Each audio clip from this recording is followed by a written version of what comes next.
Council ready to proceed? Yes, sir. Okay. Everyone please be seated.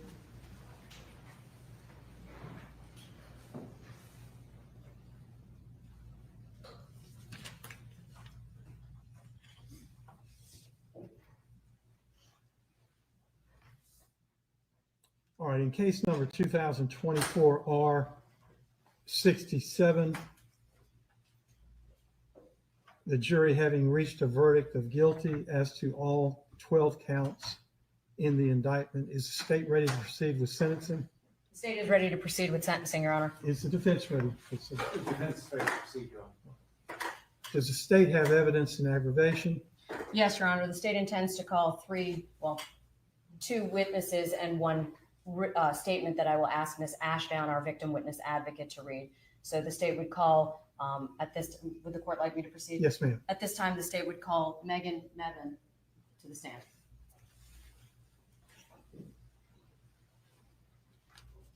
Ms. Mevin will be speaking on behalf of the family of Mindy Mevin, Your Honor. Do you wish her to be there? She might be more comfortable just sitting up there.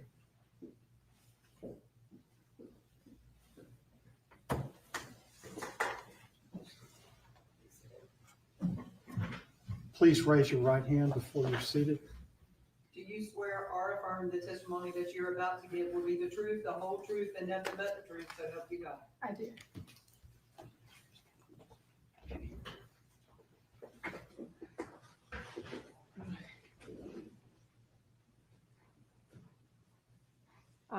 I just ran up the stairs, so sorry if I'm. Just hold on. Just catch your breath. Okay, let's see.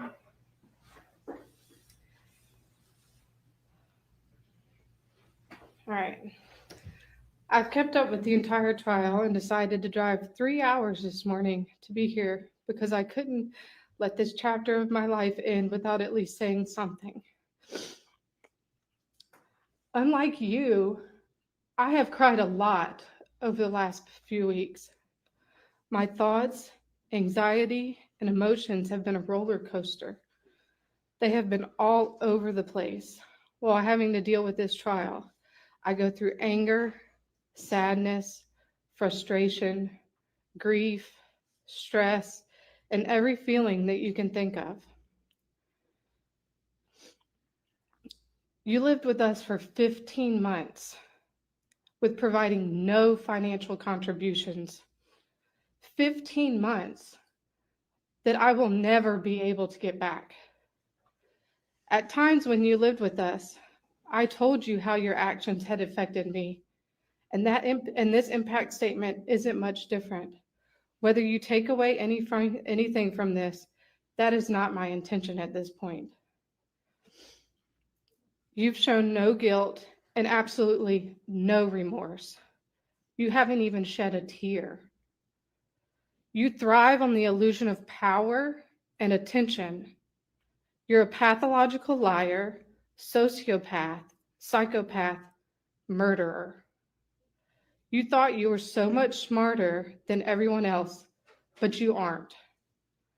You wanted people to believe you were a victim of abuse, while you were the one being abusive, at least mentally. You have forever changed the meaning of trust for me and our family. I can no longer trust people in the same way as I did before you continuously lied and ultimately took Mindy's life. There will always be some questions that will go unanswered, but to answer them would mean to try to understand a murderer's mindset, and that is one I will never understand. Mindy was bright, beautiful, empathetic, confident, independent. She loved music and making others feel special. She always put her family and friends first. Once my husband Frank and I had our daughter, Mindy wanted to choose a name that was different than the traditional aunt name. She decided on Lulu. She was never able to hear her sweet niece call her that.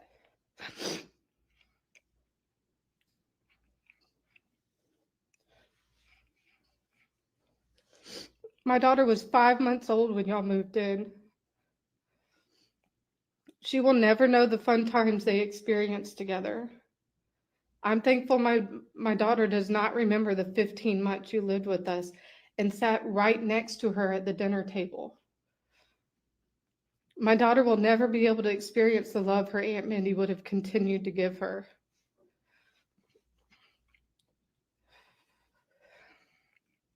Mindy was taken too soon. No one should have to live through the violent and gruesome murder of a family member. You're a very evil man. When I learned the news of what really happened to Minnie, some of my first thoughts were that I couldn't believe that evil man lived in my house in a bedroom next to my 5-month-old daughter. You have no remorse for what you did. This loss has impacted so many beyond our family. The emotional wound you have caused will never heal. We have comfort knowing she is in heaven now, free from the trials and scars of this earth. We have overcome hatred, darkness, and evil. She is looking down on us now, being proud of how we have overcome. We are done being victims. We are taking back our lives. Since I'm a science person, I'm going to quote Isaac Newton.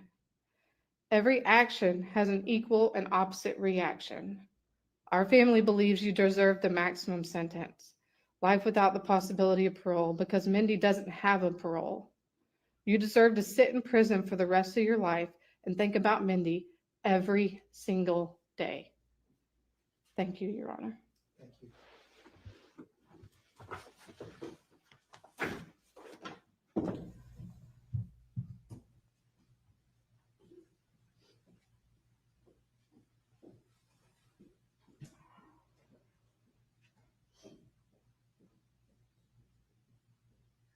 Your Honor, at this time, the state would call Morgan Paddock.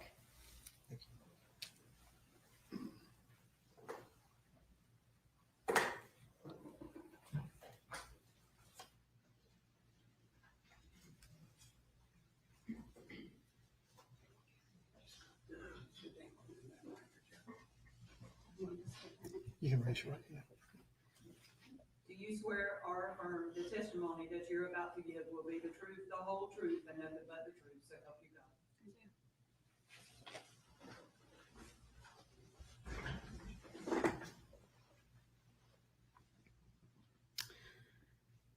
There are people literally all over this world that have been impacted by Mindy's life, and I'm here to speak on behalf of them.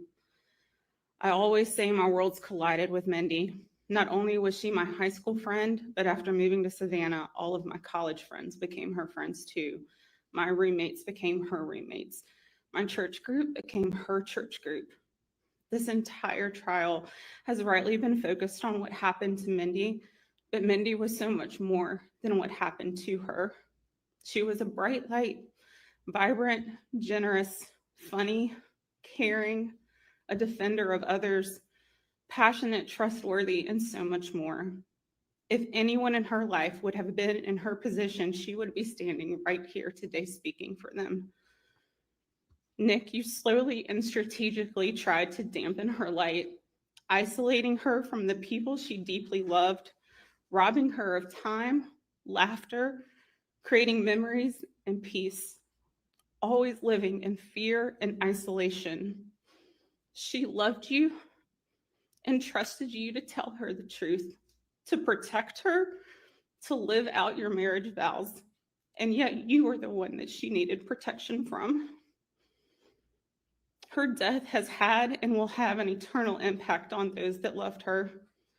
There are dinner tables and holiday pictures and memories that will be absent of her. There are little girls growing up without their fairy godmother.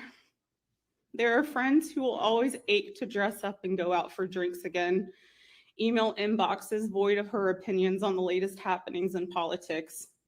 Friends who can't expect her to stand with them in their proudest and hardest moments. Friends who won't have her in the audience of their concerts or harassing them for their latest released music.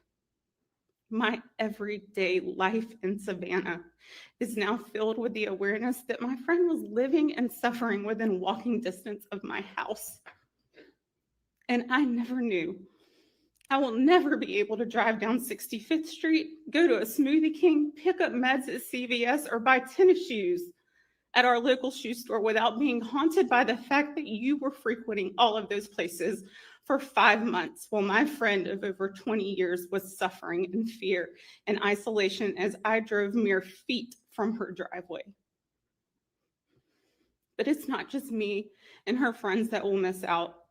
This entire world is impacted by the ending of her life too soon. There are compelling women whose stories she will never get to tell on her podcast. There are strangers who will never know the beauty of the sound of her laughter or the impact of her most fiercest eye roll. Your conviction can't bring her back. It just means that you can't do it to anyone else. But every person you heard from on the stand and the many who are watching right now from a distance will never stop keeping the truth of who she was and her memory alive. You may have taken her life, but you will never be able to take her legacy, and she would want you to know that today.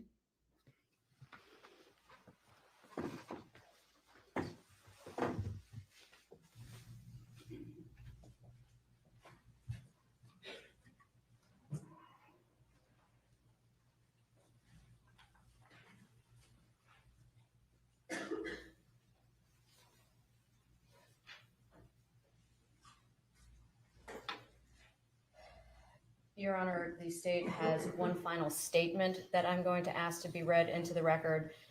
That statement would be read by Ms. Samantha Ashdown, our victim witness advocate, on behalf of Samantha Kolyesnik. All right.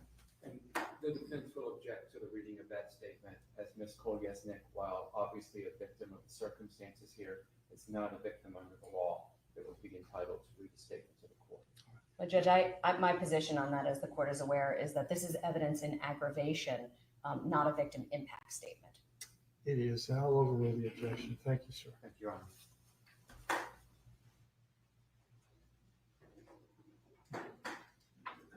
Yes.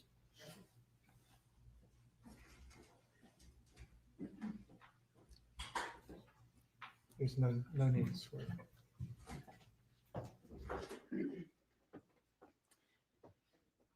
To the court and to the Honorable Judge Rose, my name is Samantha Kolesnik, and I am a victim of the defendant, Nick Kassotis, aka Nicholas Stark, the latter of which is the name he used while victimizing me in Pennsylvania. You were able to hear my testimony against Nicholas during this trial, and you were able to hear and see my pain and my tears firsthand. I recounted his horrible acts of deception against me. I trembled taking the stand to testify. It was the hardest thing I've ever had to do, but I did it because I feel Nicholas is a true and constant danger to everyone he meets. I feel that if given the chance, Nicholas will continue to exploit, abuse, deceive, and harm others. I testified knowing I would be filmed against my consent and that I would be humiliated in admitting I was defrauded by a man I met online and that my privacy would be forever gone. I testified anyway because I strongly feel and believe that Nicholas is a danger to society and that he must be held accountable. Ms. Bayo, ADA for the prosecution, mentioned ripples from Nicholas's dropping stone as an analogy for an impact of his choices. I am one ripple. I have not been the same since I found out about his deception from Agent Sands, and I will never be the same again. On the date of his arrest, when Agent Sands of the GBI told me Nicholas Stark was not his real name and that Nicholas had been lying to me, my entire world turned upside down. My sense of trust shattered. I felt humiliated, deceived, traumatized, and unsure if I would ever be able to feel joy or hope or trust again. I also felt stupid and will continuously be called stupid and gullible by some in the public eye as a result of trusting a man who was once a naval officer, a JAG, an employee of the Pentagon, a man who had every opportunity and privilege in life. Everyone trusted Nicholas, and he knew it. and he privately relished and delighted in lying to them and in abusing that trust. He is a man who delights in deception, a man who thinks he's smarter than everyone in the room he walks in. I also felt terrified beginning on the date of his arrest and thereafter, and will forever be haunted by what he would have potentially happened to me if the GBI and Detective Jack Frost's team had not tracked, found, and arrested Nicholas Stark, aka Kassotis, when they did. I fully believe that the wonderful law enforcement agencies of Georgia saved my life that day, and I will be forever grateful to them for saving me from the evil man who goes by many names, one of them being Nicholas Stark. I was diagnosed with PTSD, post-traumatic stress disorder, as a result of Nicholas Stark's cruel actions towards me. I have nightmares, flashbacks, and panic attacks. I lock my bedroom door every night. I do not feel deceived by Nicholas Stark, aka Kassotis. I feel raped by him. I was not allowed to consent to a romantic and intimate relationship with Nicholas because he lied about his entire identity to me. There was no opportunity for true consent, and he ensured that with his vast network of lies. This is called rape by fraud, but unfortunately is not recognized in Pennsylvania, so all I could do was pursue an annulment on the basis of his fraud. I am sure Nicholas Stark, since he is a lawyer after all, knew those statutory limitations when he deceived me. I do not feel Nicholas feels 1 ounce of shame or remorse for his deceptions against many people, including those he perpetrated against me. He has sat in this courtroom and has attempted to make every mockery of it with his smug expressions, his arrogant demeanor, and his lack of tears as his victims, one after the other, have talked about how he deceived them. I beg and implore and plead to the court, please give this man the maximum sentencing. And please, if at all possible, by sentencing protocol and legislation, please do not allow this man to do paid interviews or in any way profit from his crimes. Nicholas, due to his sick need for control and his sadistic desire to humiliate and defraud others, will absolutely try to profit off his crimes in prison. Please do not allow Nicholas to write books or to sign movie deals or even take paid interviews. He must not be allowed to extract any more from the victims than he already has taken so much. I also ask that he not be granted any chance for parole. A man who lies as much as Nicholas has and will always be a danger to society, especially the most trusting and vulnerable among us. Sincerely, Samantha Kolesnik. Thank you. Those are the only evidence of aggravation that the state intends to present. Do you wish the state's argument, or do you wish to have I'll wait mitigation till I hear first? from the defense. Certainly. Does the defense have any evidence in mitigation? Just like to present the